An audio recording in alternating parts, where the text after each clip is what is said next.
সকলে বলি সাল্লাল্লাহু আলাইহি ওয়াসাল্লাম।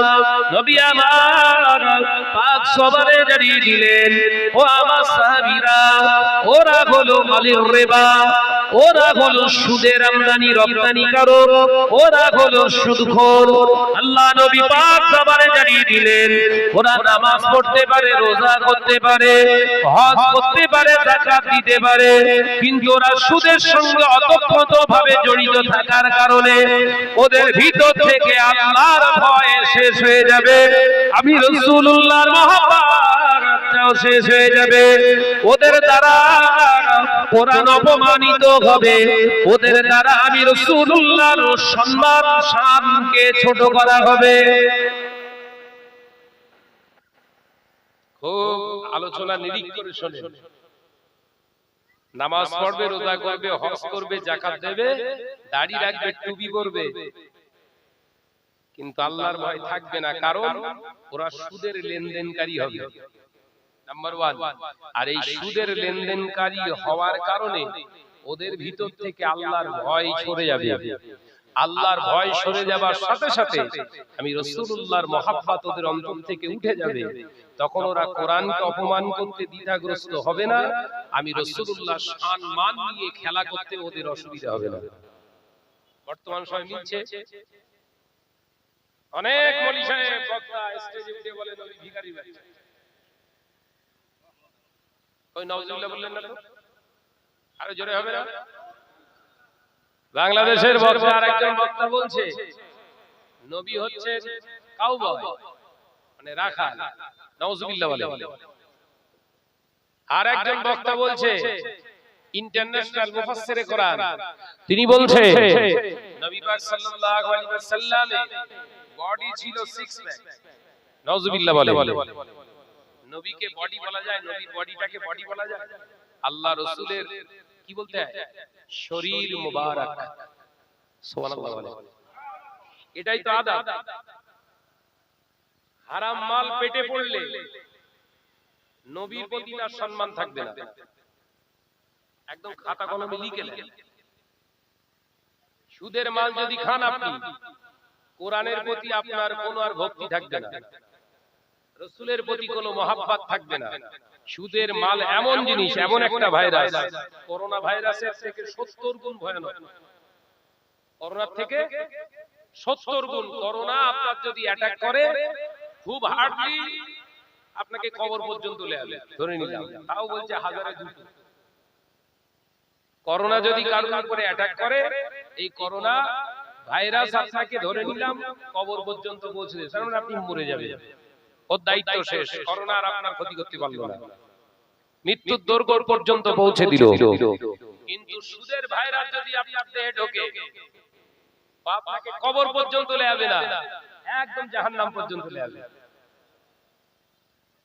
কথা বোঝাতে পারলাম না? তাহলে কোনটারে ভয় করার দরকার ছিল? আলোচনা বোঝে না। এই মা বোনদের জায়গা উল্টো দিক দিয়ে ঘুরিয়ে দেন।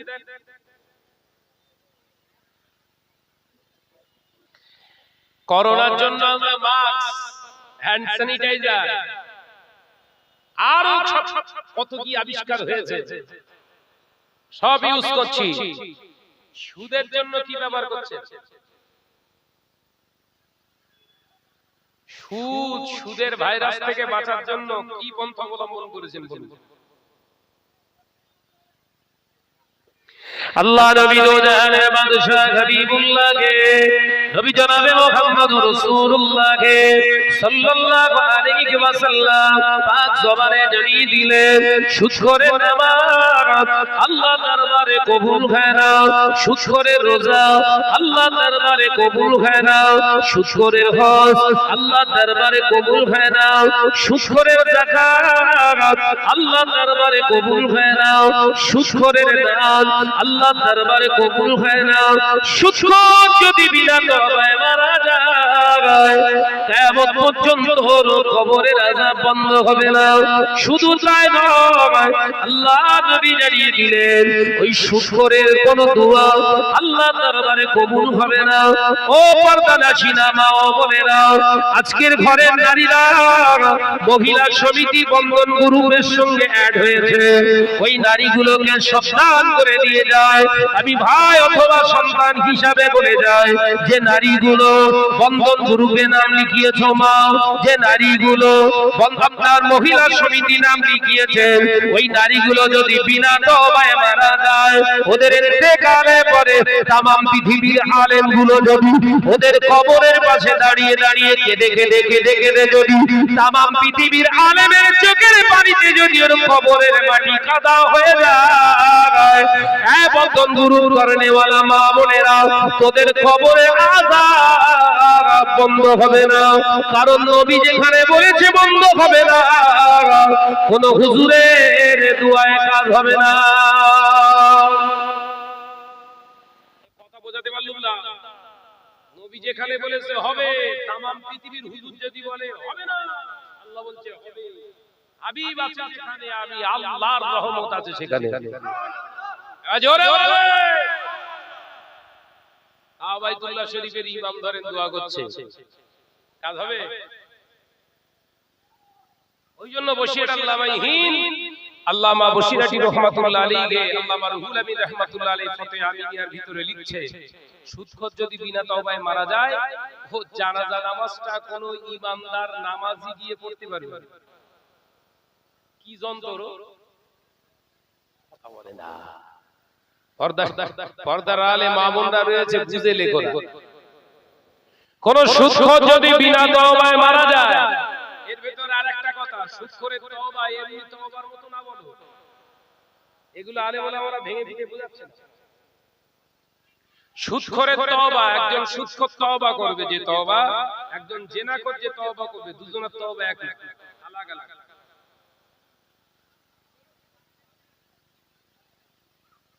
কথা বুঝতে পারছেন না?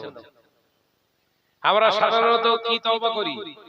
আস্তাগফিরুল্লাহাল্লাযী লা ইলাহা ইল্লা হুয়াল হাইয়ুল কাইয়্যুম ওয়া আতুবু ইলাইহি। এটা একটা আছে বুখারী আছে এই তওবাটা। এবং আরেকটা তওবা করি, তওবা আস্তাগফিরুল্লাহ রাব্বি মিন কুল্লি জামবি ওয়া আতুবু ইলাইহি, পড়ি না? এই তওবা সুদখোর যদি করে তওবা হবে না, এটা জিনাখোররা করতে পারে। সুদখোরের তওবা কি এটা জানা দরকার আছে না? সুদখোর তওবা করতে গেলে শরীয়তের প্রথম শর্ত, সুদের ভিত্তিতে যত সম্পদ আপনি করেছেন ওগুলো আগে পরিহার করতে হবে, মানে ফেলে দিতে হবে। এই কথা বুঝতে পারে না বলে। সুদখোরের তওবা কোনটা? যদি কেউ হোম লোন নেয়, ও ঘর বিনা শর্তে ছেড়ে দিতে হবে, ঘর আমার না। জমি কিনেছেন সুদের টাকা, সুদের ব্যবসা করে জমি ছাড়তে হবে নিঃশর্তে, সব বিলীন করে দে। আল্লাহর কাছে এবার কাঁদতে কাঁদতে ওই সম্পদের দিকে আর তাকালি হবে না, সামনের দিকে এগোতে হবে আর কাঁদতে হবে, আল্লাহ আমি জীবনে যা করেছি আপনার কাছে ক্ষমা চাইছি, আস্তাগফিরুল্লাহ রাব্বি মিন কুল্লি জামবি ওয়া আতুবু ইলাইহি। এইটা হলো সুদখোরের তওবা। একবার জোরে বলি। এই লোন ফোন নিয়ে যারা ঘরটর বেশ ভালো মতো তৈরি করে তো জীবনে তওবা করবে বলে বলে হবে, সব তওবা হবে। আমাদের সব ভাবিরা সব বুদ্ধি দিচ্ছে ভাইদেরকে, একবার নেন ছাদটা ঢালাই দিয়ে তওবা মেরে দেওয়া। কথা বলে এরকম কৌশল অবলম্বন করছে না। আল্লাহর বিধানের উপরে কোনো কৌশল চলে চলবে না। ভাইরা নজনেরা, মুরব্বিয়ানগণেরা, ছেলেরা, বাচ্চারা, মিতালির মুসলমানেরা, আলোচনা বুঝুন।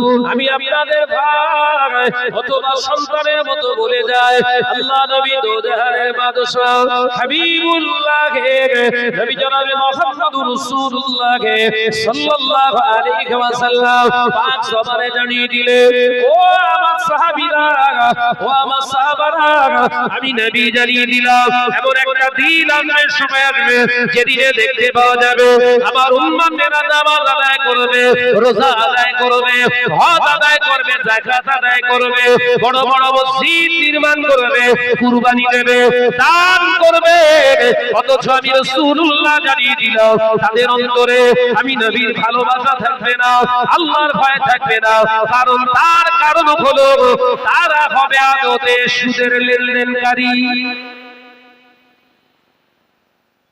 আপনি টুপি বলেন দাড়ি বলেন জুব্বা বলেন আর নামাজ বলেন আর হজ বলেন আর যাকাত বলেন আর রোজা বলেন যেটাই করছেন যদি আপনার ভিতরে এই ভাইরাস ঢোকে তাহলে এগুলো নিঃসন্দেহে আপনি ভণ্ডামি চালাচ্ছেন অন্য কিছু না আরে কাউকে ভণ্ড বলার আগে আয়নায় চেহারা নয় চরিত্রটা দেখে নেবেন কাউকে আর খারাপ বলতে ইচ্ছা করবে না চোর এখন চোরের বিচার করছে কি সর্বনাশ বল যে বিচারক বড় চোর ছোট চোরের বিচার করছে কি চুরি করেছে না রাস্তা দিয়ে যাচ্ছিল একটা নারকেল পড়েছে ও নিয়ে চলে গেছে ওইটা ওর নাম দিয়েছে চোর আর এই 100 কোটি টাকা ঝেড়ে দিয়েছে এ বলে চোর এ এখন বিচারক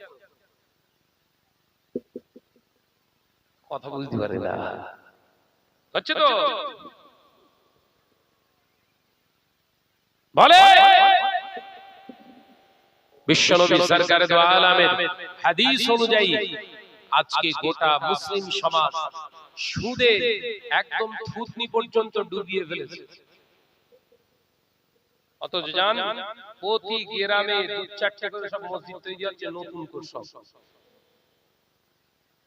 আর মসজিদগুলো কি চকচক করছে একদম হেন কোনো মসজিদ নেই যাতে মিনার নেই গম্বুজ নেই মার্বেল নেই কথা বলে না যদি মার্বেল না দিতে পারো তো 3-4টে কালা রং মেরে রেখেছে কথা বলছেন না কেন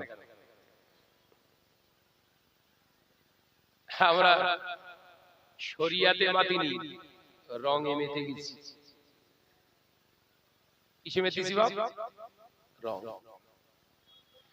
ভাইরা আমার নওজওয়ানেরা যুবকেরা ছেলেরা বাচ্চারা পর্দানশীলা মা ও বোনেরা আল্লাহর নবী দয়ার নবী রাহমাতাল লিল আলামিন হুজুর আমার ওই জন্য জানিয়ে দিলেন ইত্তাকুল্লাহ আমি আল্লাহ হাবিব জানিয়ে দিলাম তোমরা আল্লাহকে ভয় করো হাক্কা তুকাতিহি ভয়টা করার মতো করো ওয়ালা তামুতুন্না তত সময় পর্যন্ত মরো না ততদিন পর্যন্ত মরো না ইল্লা ওয়া আনতুম মুসলিমুন আমি আল্লাহ পাক রব্বুল আলামিন জানিয়ে দিলাম যতদিন না পর্যন্ত পূর্ণ মুমিন না হও মুসলমান না হও আমি আল্লাহ বলছি যতদিন মরবে না ও পর্দানশীলা মা ও বোনেরা বোরকা পরা মানে শুধু মুমিন নয় বোরকা পরাটার নাম হিজাব নয় বোরকা পরার নাম তোর পর্দা নয় যদি বোরকা পরে নাগরদোলায় ঘোরাঘুরি করিস যদি বোরকা পরে পার্কে গিয়ে ঘোরাঘুরি করিস ওটা তোর হিজাব নয় পর্দা নয় ওটার নাম হলো গোপাল জর্দা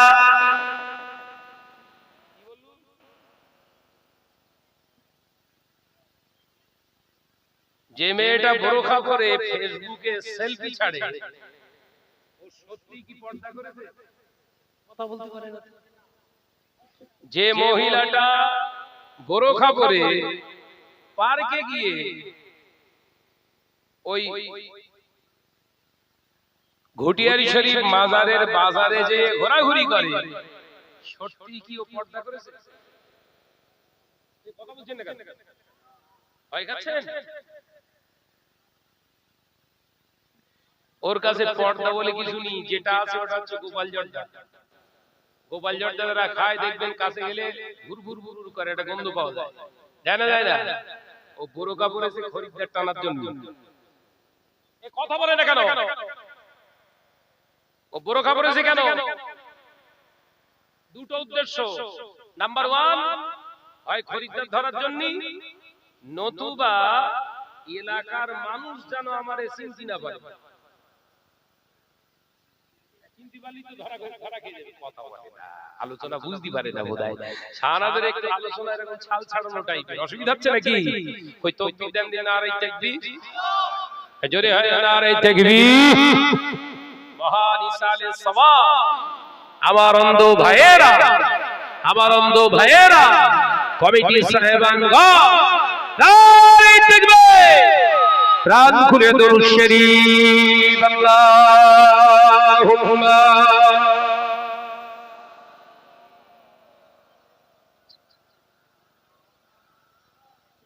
মাশাআল্লাহ মাশাআল্লাহ, আরেকটু জোরে, ওয়া আলা আলি।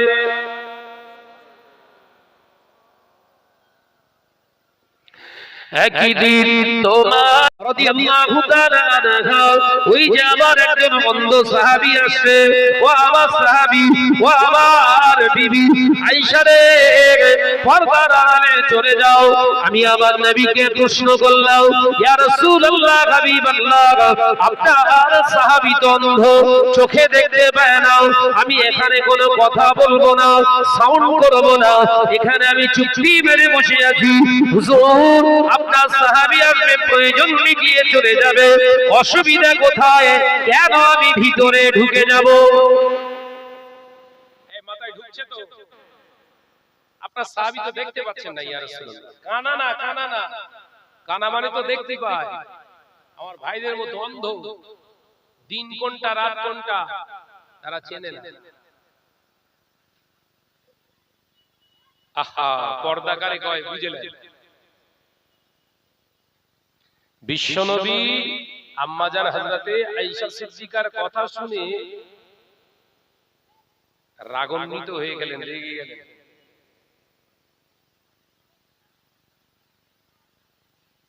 রেগে গেছে হুজুর, চেহারা মোবারকটা লাল টকটকে হয়ে গেছে। আম্মাজান হযরতে আয়েশা বলছে, সিদ্দিকা রাদিয়াল্লাহু তাআলা আনহা, রাসূলুল্লাহর চেহারা মোবারক দেখে আমি বুঝতে পেরেছি হুজুর আমার প্রতি রেগে গেছে। হাত দেরি করলাম না, আমি ভিতরে অন্দরমহলে চলে গেলাম। একবার জোরে বলুন না সুবহানাল্লাহ। রাসূলুল্লাহকে সম্মান করতেন স্ত্রীরা, আম্মাজানেরা। আল্লাহ নবীকে এসে বললেন, আসসালামু আলাইকা ইয়া রাসূলুল্লাহ, হাবিবাল্লাহ। আল্লাহ নবী সালামের জবাব দিয়ে বললেন, ও আমার সাহাবী, কি ব্যাপার ইয়া রাসূলুল্লাহ, হাবিবাল্লাহ, আপনার দরবারে এসেছি একটি কথা আমি জানবার জন্য। হুজুর, আমি একজন অন্ধ মানুষ, চোখে দেখতে পাই না, মদিনার মসজিদুন নবী শরীফে আযান হয়, আমার ভাই হযরত বেলাল রাদিয়াল্লাহু তাআলা আনহু আযান দেয়, আমি আযান শুনে নামাজ আদায় করতে আসতে গিয়ে আমার জামাতে 4 রাকাত নামাজে হয়তো 2 রাকাত ছেড়ে যায়, আবার 1 রাকাত ছুটে যায়। ইয়া রাসূলুল্লাহ, হাবিবাল্লাহ, কংক্রিট জামাতে এসে আমি তাকবীরে উলার সঙ্গে আমি নামাজ আদায় করতে পারি না। ইয়া রাসূলুল্লাহ, হাবিবাল্লাহ, আমি অন্ধ, আমার জন্য কি কোনো ছাড় নাই? আল্লাহ নবী বললেন, অবশ্যই তো ছাড় থাকার কথা, তবে সাহাবী আমি তোমায় জিজ্ঞাসা করছি, মদিনার মসজিদের আযান কি তুমি নিজে কানে শুনতে পাও? হ্যাঁ ইয়া রাসূলুল্লাহ, হাবিবাল্লাহ, আমি নিজে কানে শুনতে পাই।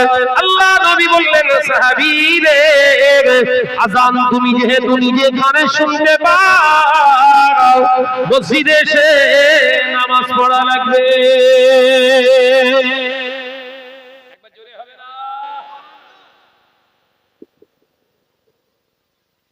তাহলে অন্ধ যারা তাদের জন্যও, যেগুলো চ্যাংড়া ভালো ঘুরছে এদের কি হবে? কিয়ামতের দিন এদের কানে শীষে গালিয়ে দেয়া হবে। আযান শুনে যারা না ভান করে থাকে, না শোনার ভান করে, এদের কানে দেয়া সীসা গলিয়ে এদের কানে ঢালাই করা হবে। শুনতে পেতিস নি? কান দেখে কি হবে? ও নজনেরা, মুরব্বিয়ান গনেরা, ছেলেরা, বাচ্চারা, পর্দার শিলা মা ও বোনেরা, আল্লাহ নবী সাহাবী সালাম দিয়ে বিদায় নিলেন। আল্লাহ নবী সাহাবী বিদায় নেওয়ার সাথে সাথে আম্মা জান হযরত আয়েশা সিদ্দিকা রাদিয়াল্লাহু তাআলা আনহা বললেন, আমি ঘর থেকে আবার রাসূলুল্লাহর কাছে এলাম, সালাম দিলাম। আল্লাহ নবী সালামের জবাব দিলেন। হুজুরকে আমি প্রশ্ন করলাম, ইয়া রাসূলুল্লাহ, হাবিবাল্লাহ, হুজুর দয়া করে একবার আপনি আমার উত্তরটা একবার দেবেন।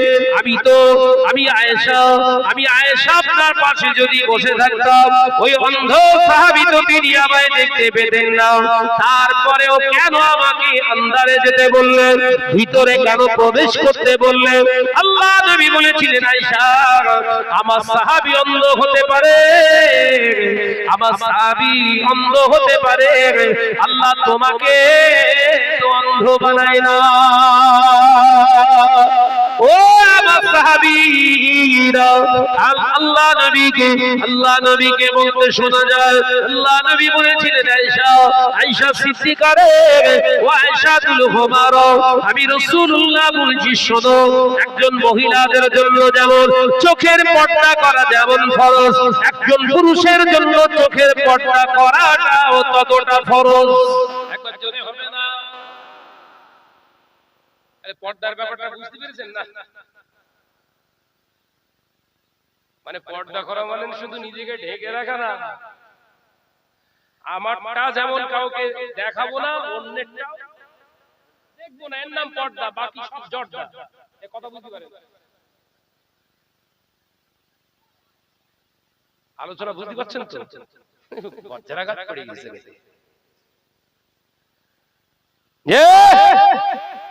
পর্দাটা বোঝা গেছে তো?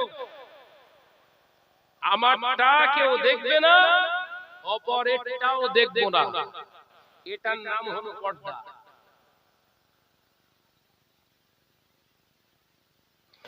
ও নওজোয়ান যুবকেরা, ছেলেরা, বাচ্চারা, পর্দানশীলা মা ও বোনেরা, আল্লাহ নবী দো জাহানের বাদশা হাবিবুল্লাহকে, নবী জনাবে মুহাম্মদুর রাসূলুল্লাহকে সকলে আরেকবার পড়ি সাল্লাল্লাহু আলাইহি ওয়াসাল্লাম।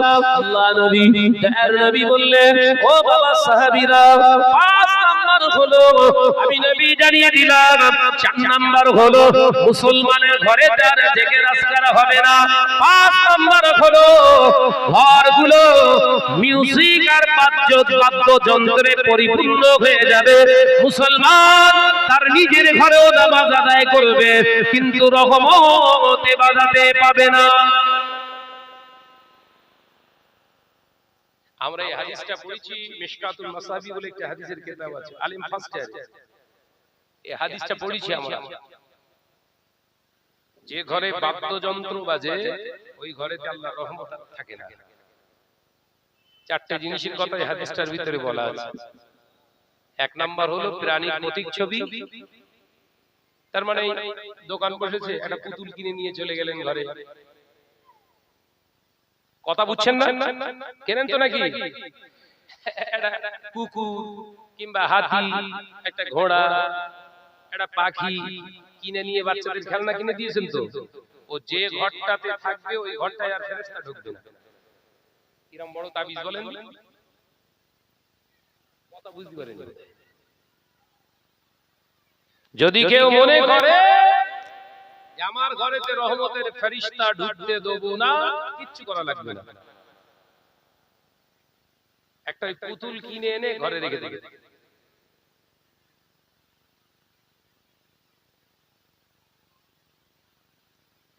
কিছু আবার হাইওয়ে পুলিশে ফেরিয়ে তারা বলে না, বাচ্চারা খেলতে পারে, এরকম ফতোয়া সব বেরিয়েছে না?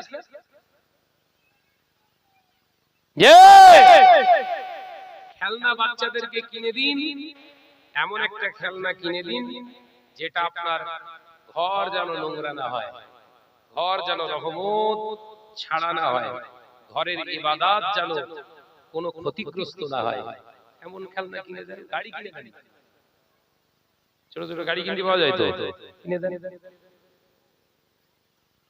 দ্বিতীয় নাম্বার, হুজুর বলছেন যে ঘরের নারীরা মাথা আলগা করে শরীরের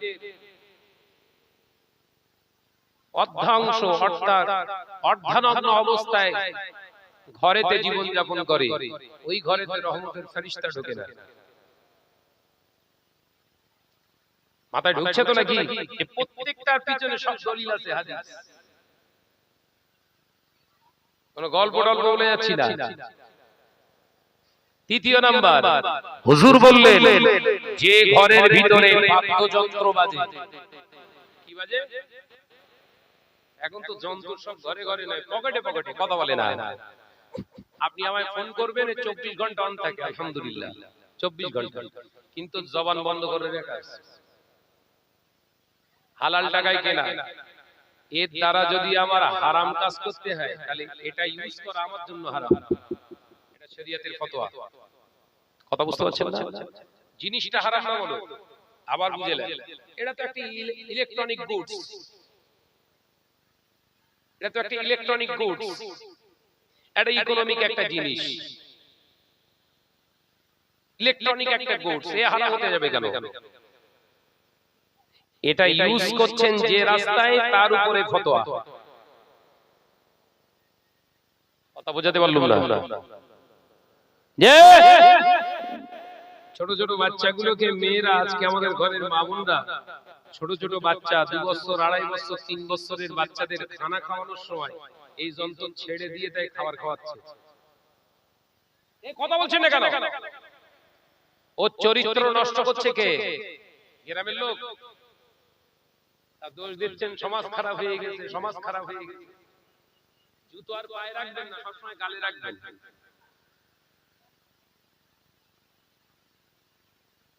4 নাম্বার, ওয়াজ মাথায় নিতে পারছেন তো নাকি? একদম গোদা বাংলায় বুঝিয়ে রেখে যাচ্ছি। 4 নাম্বার, বিশ্বনবী বললেন যে মুসলমানরা ঘরেতে কুকুরের পালন করে, কুকুর পোষে, যে মুসলমান ঘরে কুকুর পোষে, আল্লাহ রাসূল বললেন ওর ঘরেতে আল্লাহর রহমতের ফেরেশতা আসবে না।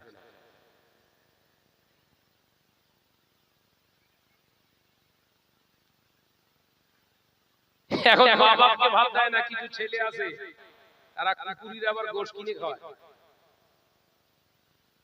আছে না? না না, আপনাদের মিতালি এলাকায় এসব, আমাদের ওদিকটা আছে। মা বাপরে ভাব দেয় না বইয়ের কথা শুনে, কিন্তু বাড়িতে কুকুর পুষে রেখে দাও। সাবধান হন। আমি আপনাদের ভাই আলোচনা করতে করতে অনেক দূর চলে এসেছি, শুধু এতটুকুই জানাতে এসেছি, দুনিয়াটা পাখাও মারার জন্য আল্লাহ পাঠায়নি। আল্লাহ পাক কোরআন পাকের জন্য ভিতরে জানিয়েছেন, ওমা খালাকতুল জিন্না ওয়াল ইনসা ইল্লা লিয়াবুদুন, আমি জিন এবং ইনসানকে দুনিয়ার জমিনে পাঠিয়েছি ওনলি ফর প্রেয়ার মি, কেবল মাত্র আমার ইবাদত বندگির জন্য। আল্লাহ নবী সাহাবীরা প্রশ্ন করলেন, ইয়া রাসূলুল্লাহ, হাবিবাল্লাহ, হুজুর ইবাদত বندگি মানে নামাজ, ইবাদত বندگি মানে রোজা, ইবাদত বندگি মানে হজ, ইবাদত বندگি মানে জিকির আজকার, ইবাদত বندگি মানে কোরআন তেলাওয়াত, ইবাদত বندگি মানে যাকাত আদায় করা। ইয়া রাসূলুল্লাহ, হাবিবাল্লাহ, আমরা ব্যবসা বাণিজ্য কাজ কারবার বিবি ছেলে পোলা করেছি, তাহলে এগুলো আমাদের জন্য কি হবে? আল্লাহ নবী মুচকে হেসে বলেছিলেন, ও আমার সাহাবীরা, আল্লাহর কোরআনে আল্লাহ জানিয়েছেন, কুল ইন কুনতুম তুহিব্বুনাল্লাহ ফাত্তাবিউনি ইউহিব্বুকুমুল্লাহ ওয়া ইয়াগফিরু লাকুম যুনুবাকুম ওয়াল্লাহু গফুরুর রহিম। এ নওজওয়ানেরা, আল্লাহ কোরআনে জানিয়েছেন, হাবিব আপনি বলে দেন, আমি আল্লাহ পাক জানিয়ে দিচ্ছি তাদেরকে, আপনার উম্মতদেরকে জানিয়ে দিন, আমি আল্লাহ পাক বলছি, শুধু নামাজ আদায় করলে হবে না, রোজা আদায় করলে হবে না, হজ আদায় করলে হবে না, যাকাত আদায় করলে হবে না, দান সদকা শুধু করলে হবে না, আমি আল্লাহ পাক বলছি, আমার পেয়ারা হতে গেলে, আমার মনোনীত হতে গেলে, আমার ভালোবাসার পাত্র হতে গেলে, আমার পেয়ারা হতে গেলে ফাত্তাবিউনি ইহবিবিকুমুল্লাহ, আমি আল্লাহ বলছি আপনি বলে দেন তারা যেন আপনার অনুসরণ করে।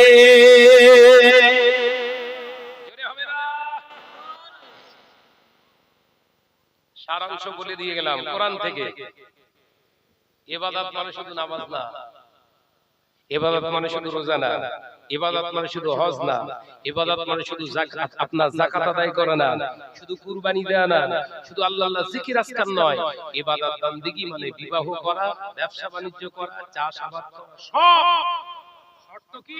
ফাত্তাবিউনির রাসূল, আমার হাবিবের অনুকরণে তোমাকে করতে হবে। সুবহানাল্লাহ, জোরে হবে না?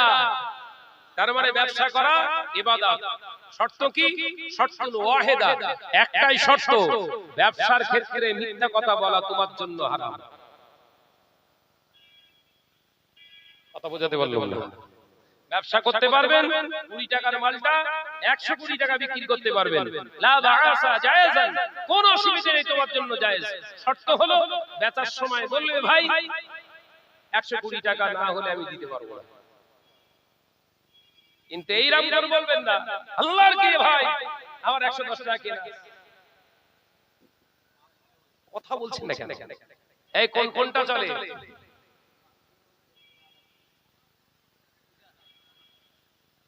যদি বলে যে সত্যি কথা বলছি ভাই আমার 110 টাকা কেনা আছে, 120 টাকা না দিলে আমি দিতে পারবো না, শরীয়ত বলছে যে 110 টাকা তুমি লাভ করেছো ওটাও হারাম। ওই টাকা দিয়ে মসজিদে দান করা হারাম, ওই টাকা দিয়ে মাদ্রাসায় দান করা হারাম, ওই টাকা দিয়ে আপনি হজে যেতে পারবেন না হারাম, ওই টাকা দিয়ে মানুষকে ইফতার খাওয়াতে পারবেন না হারাম। মিয়া নামাজ পড়লে জান্নাত। কথা বলছেন না কেন? নামাজটা তোমার তেলে ভাজা চপ মনে করতেছ নাকি? সাবধান হন। আমি ভাই বলতে বলতে অনেক দিক চলে এলাম।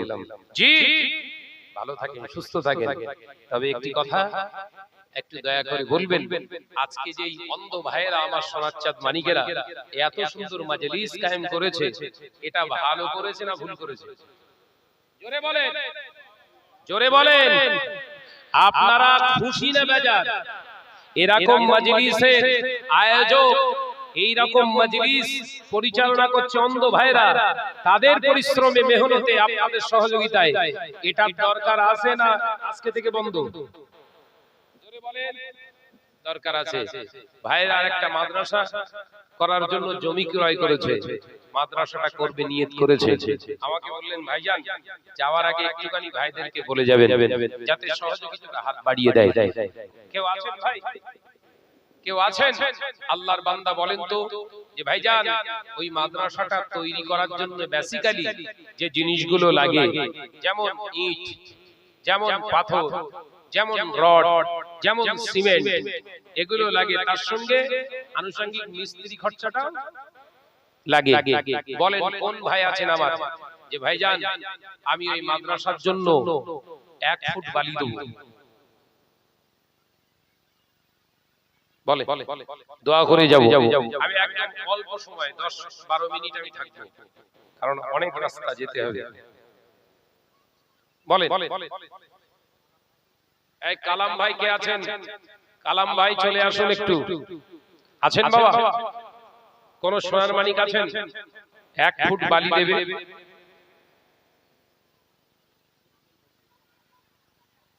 হবে বাবাজিরা? দেন।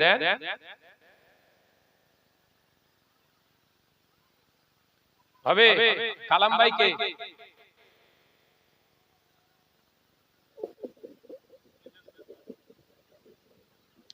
কে কালাম ভাই কে? কে আছো বাবা? যে ভাইজান আমি দেবো 1 ফুট বালি।